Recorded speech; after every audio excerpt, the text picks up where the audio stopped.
Je reviens dans cette vidéo aujourd'hui pour vous parler de deux visions que j'ai eues.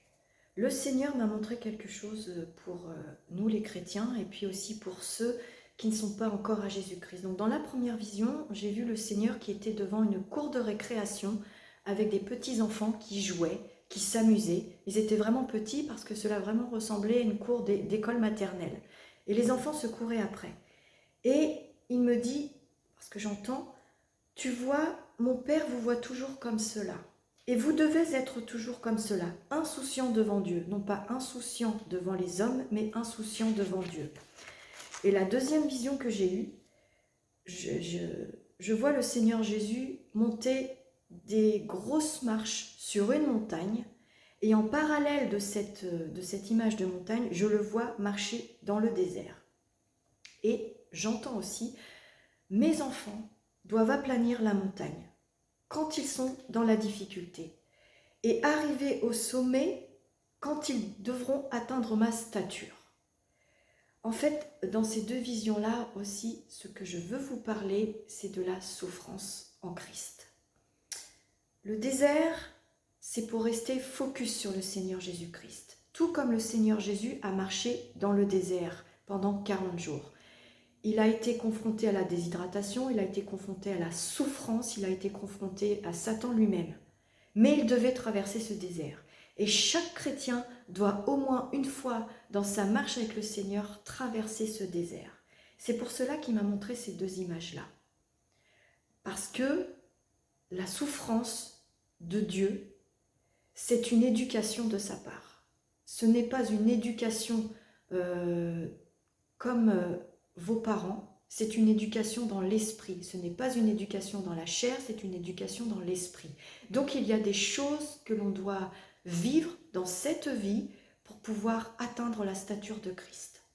Donc il faut que vous compreniez que la souffrance fait partie intégrante de la marche avec Jésus-Christ. Alors attention, il y a des souffrances par lesquelles vous ne devez pas passer, évidemment. Je veux dire, il ne faut pas être religieux. La religiosité, pour certaines personnes, c'est de vouloir limite se flageller pour souffrir. « Oh, Jésus a souffert, moi aussi je dois souffrir comme ça. » Non, ce n'est pas ça du tout que je veux dire. Pour atteindre une souffrance forcée, ça, c'est pas ce que Dieu veut. Dieu permet des situations dans vos vies. Alors, il y a deux choses différentes. Il permet des situations dans vos vies où quand vous vivez votre vie, vous oubliez Dieu. Il va créer des situations pour que vous rabaissez et pouvoir revenir à lui. Et pour ceux qui sont déjà à Christ, c'est pour atteindre la stature, la personne de Jésus-Christ, c'est-à-dire tendre à lui ressembler au maximum. Et cette façon de souffrir, c'est pas forcément quelque chose que Dieu veut, mais étant donné que depuis Adam et Ève, depuis la désobéissance, depuis le péché qui est entré dans notre, on va dire, presque notre chromosome humain, le péché a toujours été là depuis Adam et Ève. Et heureusement qu'il a trouvé une solution en Jésus-Christ pour qu'aujourd'hui nous soyons dans la grâce de Dieu. Mais le péché peut toujours nous affecter, même quand on a été racheté par Jésus-Christ. Donc, pour pouvoir être au maximum à penser en esprit, à être concentré sur Dieu, à être concentré sur le royaume de Dieu, nous devons passer par la case souffrance. C'est des choses qu'on n'a pas le choix, on doit passer par là. Moi-même, je suis passée aussi par cette case-là, un brisement dans la vie, des choses qui n'ont pas été faciles, traverser ce désert justement pour se remettre en question et être plus consacré à Dieu. Ça, c'est quelque chose d'important dans la vie en Christ.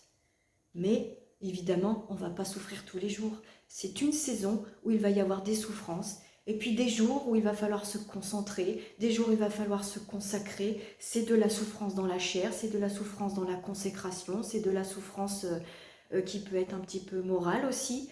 Et il faut avancer avec cela et toujours rester focus, toujours rester concentré sur Jésus-Christ. C'est très important. La souffrance dans le chemin avec le Seigneur Jésus-Christ.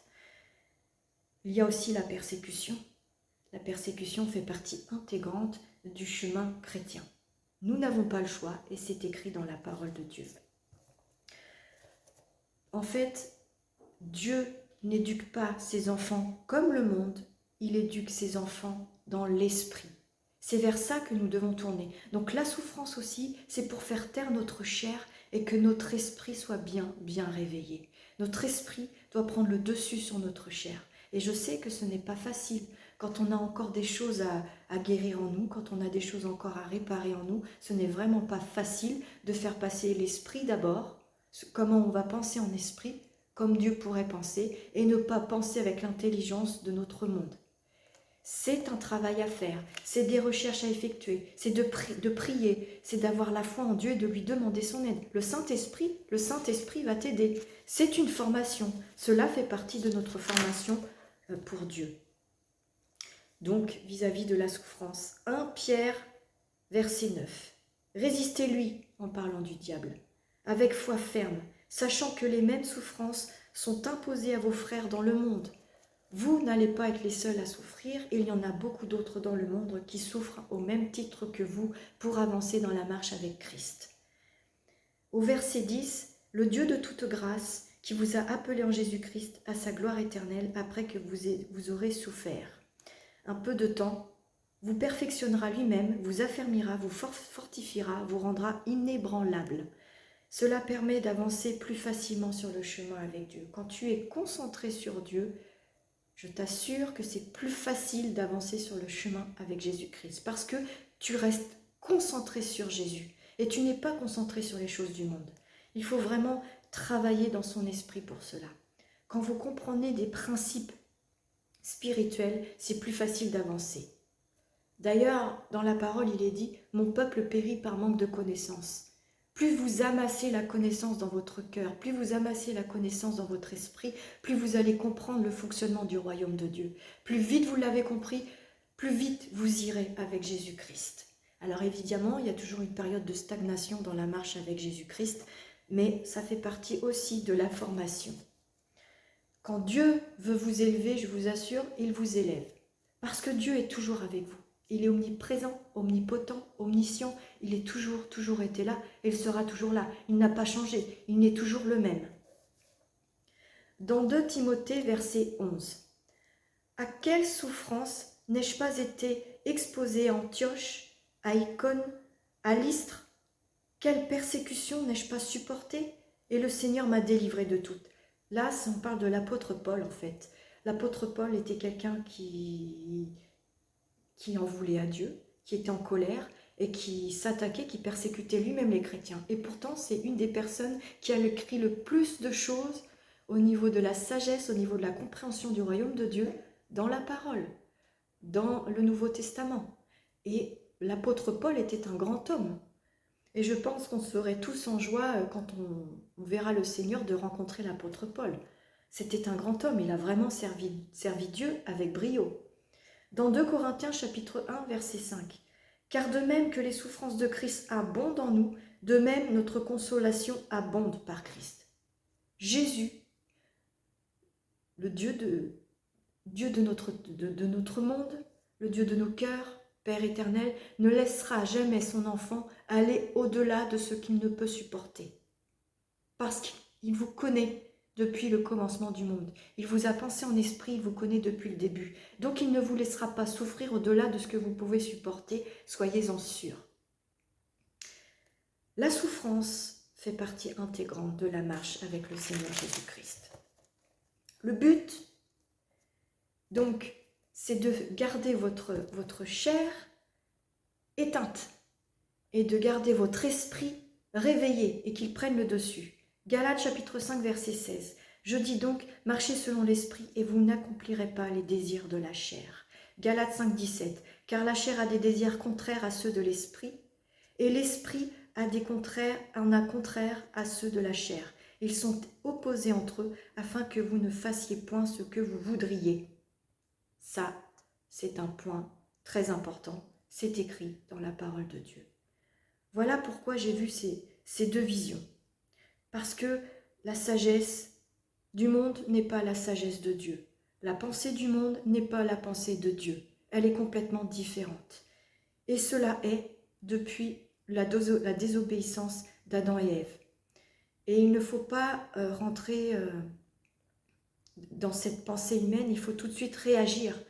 Réagir quand vous voyez que vous êtes trop concentré sur les choses du monde, il faut se dire hop, hop, hop, hop, hop. On met une alerte, je vais me reconcentrer sur Dieu, je vais rester focus sur le Seigneur Jésus-Christ parce que c'est ce qu'il faut faire. Surtout dans les temps auxquels nous vivons. Dieu veut faire comprendre à ses enfants que nous devons rester insouciants devant lui. Nous devons lui parler comme à notre papa. Il est notre Père céleste. Il est l'Éternel. Il n'a pas de début, il n'a pas de fin. Il est éternité. Il est toujours là. Donc il surveille chacun de ses enfants. Mais quand, comme un bon maître d'école, quand vous êtes en examen, il ne va pas vous dire ce qu'il faut que vous fassiez. Il est là, dans les coulisses, et il observe ce que vous faites. Dieu, c'est pareil. Mais Dieu est amour. Romains 5:8. Mais Dieu prouve son amour envers nous en ce que lorsque nous étions encore pécheurs, Christ est mort pour nous. Jésus est venu pour enlever le péché du monde. Jésus est venu te sauver la vie à condition que tu l'acceptes par ton salut comme sauveur et Seigneur personnel. C'est lui la clé de toutes les choses pour pouvoir accéder au royaume de Dieu. Et d'ailleurs, il est dit aussi dans Matthieu 18:3, pour les enfants, je vous le dis en vérité, si vous ne vous convertissez et si vous ne devenez pas comme les petits-enfants, vous n'entrerez pas dans le royaume des cieux.